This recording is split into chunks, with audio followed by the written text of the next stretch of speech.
সাল্লাল্লাহু আলাইহি ওয়াসাল্লামের সৃষ্টি তত্ত্ব নিয়ে আমাদের মাঝে অনেকেই বিরোধ করেন।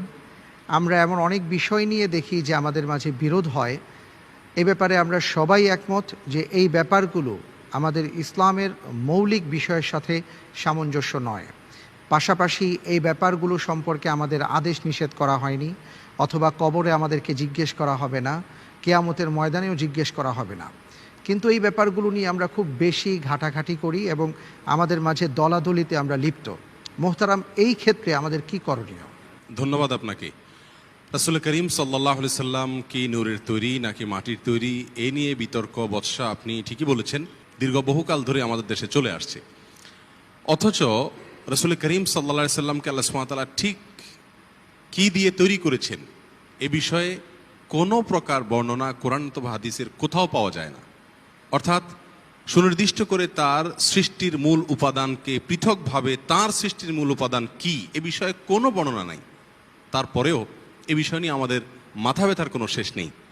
রাসূল আকরাম সাল্লাল্লাহু আলাইহি সাল্লামকে কেন্দ্র করে কোরআনে আল্লাহ সুবহানাহু ওয়া তাআলা বহু আয়াত ইরশাদ করেছেন। রাসূল আকরাম সাল্লাল্লাহু আলাইহি সাল্লাম তার নিজের ভাষায় নিজের সম্পর্কে বহু কথা বলেছেন, সেগুলোর বেশিরভাগই আমাদের অজানা। অথচ যে বিষয়ে কোনো বর্ণনা নাই সেটা নিয়ে আমাদের আলোচনার কোনো শেষ নেই।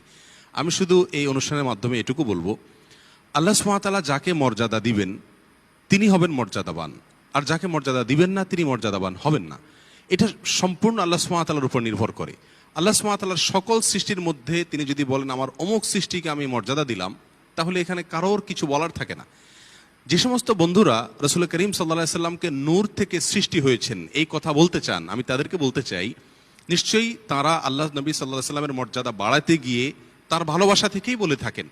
কিন্তু বন্ধু, আল্লাহ সুবহানাহু ওয়া তাআলা যদি নূর মানে আলো আর এর বিপরীতে মাটি, তিনি যদি বলেন যে আমি মাটিকে মর্যাদা দিলাম আলোর বিপরীতে, তাহলে কারোর কিছু বলার থাকবে না।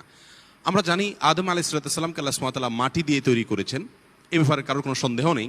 কোরআন কারীমে সুস্পষ্ট আয়াত রয়েছে। এর বিপরীতে ফেরেশতাদেরকে আল্লাহ সুবহানাহু ওয়া তাআলা নূর দিয়ে সৃষ্টি করেছেন। আল্লাহ সুবহানাহু ওয়া তাআলা সকল ফেরেশতাকে নির্দেশ করেছেন আদমকে সিজদা করবার জন্য, তাহলে মাটিকে সিজদা করিয়েছেন নূর দিয়ে।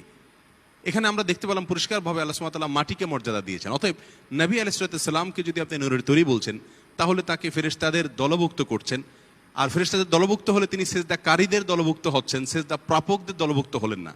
তাহলে এই সমস্ত কথার মাধ্যমে আমরা নবী সাল্লাল্লাহু আলাইহি ওয়াসাল্লামের মর্যাদা কখনো বাড়াতে পারবো না। বরং আল্লাহ সুবহানাহু ওয়া তাআলা কোরআন কারীমের সূরা কাহফের শেষ আয়াতে আল্লাহ সুবহানাহু ওয়া তাআলা বলেছেন, কুল ইন্নামা আনা বাশারুম মিসলুকুম, বলে দিন হে রাসূল যে আমি তোমাদের মতো একজন মানুষ, শুধু পার্থক্য এটুকু, আমার কাছে ওহী আসে, তোমাদের কাছে ওহী আসে না। আর মানুষ মাত্রই মাটির তৈরিটা বলাই বাহুল্য।